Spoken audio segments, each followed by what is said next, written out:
When I first started imbibing the Abraham truths, I'll call them, I found myself having to question other things that I used to think as true. So I'm trying to synthesize a couple of different teachings that I've been juggling with all my life. You talked about desire, and in some Eastern traditions, desire is equated with suffering, that having desire is suffering. I have come to the realization, and Abraham has kind of supported that we are desire factories, that in fact desire cannot be stopped and it's okay. You can't be eternal and absent of desire, because Right. the desire is what calls it all forward. So my imperfect understanding that desire is equated with suffering needs to be replaced with a perfect understanding that the suffering really comes from the lack of immediate fulfillment. That's where we human beings suffered. It's not in having desire, it's in expecting it to manifest immediately. Let's talk about it. It's even more base than that. You're right on it. But in very simple terms, when your life has caused you to become vibrationally something that you're not letting yourself be, you feel bad. Yes. And it is not inaccurate to say my desire is part of the reason I feel bad, because before I became that expanded being, I didn't feel as much resistance between who I'm letting myself be and who I've become. So we wouldn't say they're wrong, because if someone called you on the telephone and said, "Hello, you don't know me. I'm just calling to tell you I will never call you again," you would say, okay. But if someone that you cared about called you and said, "I'm never going to call you again," you'd feel bad. And some could say you feel bad because you have the desire that that person calls you again. If you could get rid of the desire that that person calls you again, then you wouldn't feel bad. And we say the trouble with that is you can't become less than life has caused you to become. You can't regress. You can't undo and be what you were before. What causes our feelings of guilt in wanting too much? What causes our feelings? Your belief in something that doesn't exist. Your belief in shortage. Your belief that if you take more than your fair share, someone else will be deprived. Mm-hmm. And we say, you can't get sick enough to help sick people be well. Do you ever say, "I've been well for so long, I think I'll be sick for the next 10 years to allow more wellness for the sick people"? I think it does come from an understanding, not an appreciation, but a teaching of shortage, a teaching of scarcity. A teaching of that's based on action. In other words, and we understand why you'd get there. You have these decided beginnings and endings to your experience that you call birth and death. And so you tend to want to quantify everything in beginnings and endings. It's hard for you to remember that you are this eternal stream of consciousness. And so then, especially when you are action-oriented, in your action orientation, you see there's a limit to how much you can do. There's just a limit to how much you can move around with a physical body in a 8-hour day or in a 12-hour day. In other words, that's what we meant by getting hold of those oars and trying really hard. You really try hard. We watch you, even in this time of incredible technology. You are working hard, just keeping up with your email. In other words, you are involved in so much action, even though your machines are washing your clothes and your machines are washing your dishes and the machines are harvesting the crops and the machines are manufacturing the cars. And so in terms of real physical action, Esther watches the people building the buildings, and she says to them from a distance, "You're about the only ones that are still picking it up and putting it over there." In other words, there are still labor-intensive things going on your planet, but there's only so much that you can do in a period of time in relationship to action. And there is so much more that you can accomplish when you get into the alignment of thought. When you begin aligning ideas, you could sit for 15 minutes at the beginning of a day and conjure an image of yourself in your body or in your environment or in your business to be or in your relationship to be.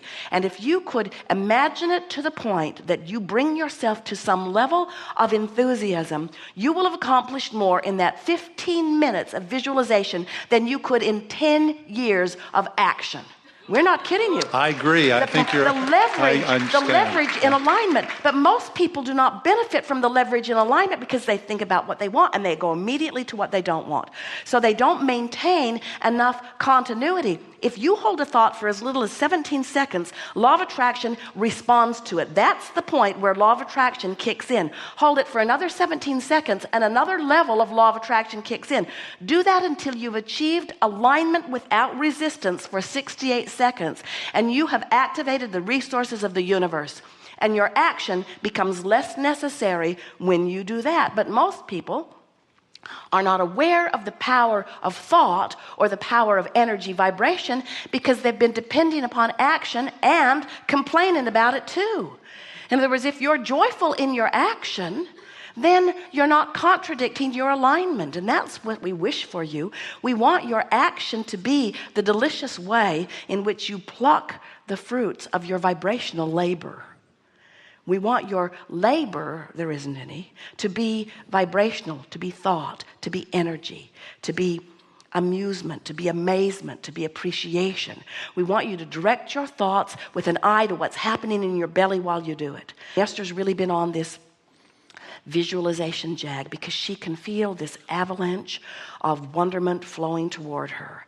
And so she's preparing for the future experience. She knows that their business as it exists, their buildings as they exist, their website as it exists, their financial arrangement in terms of receiving from clients as it exists, nothing is going to be big enough for what's coming. She can feel it, you see.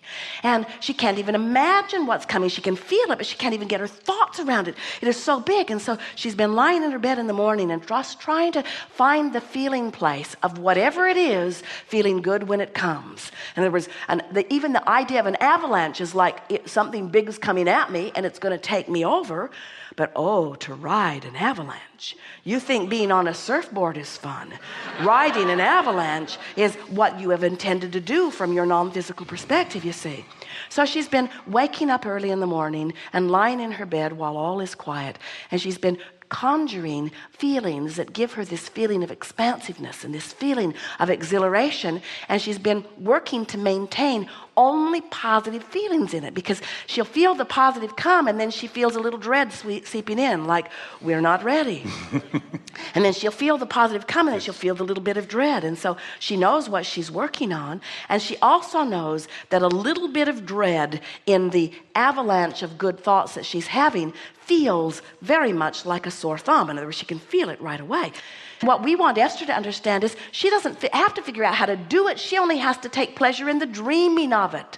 It's the universe's job to figure out how and where and who. It's your job to figure out what and why, you see. And so that's that creative edge that you want to hold yourself on.